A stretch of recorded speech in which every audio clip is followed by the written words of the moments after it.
மனதில் நின்ற காதலியே மனைவியாக வரும்போது சோகம் கூட சுகமாகும், வாழ்க்கை இன்பவரமாகும். உன் வாழ்வில் செல்வங்கள் எல்லாம் ஒன்றாக சேர்ந்திட வேண்டும்.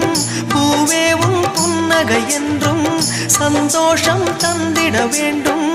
ஆசை காதல் கைகளில் சேர்ந்தால் வாழ்வே சொர்க்கம் ஆகுமே.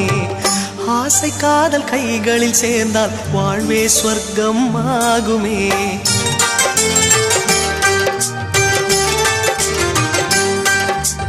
ஆனந்தம் ஆனந்தம் பாடும் மனமாசையின் ஊஞ்சலில் ஆடும்.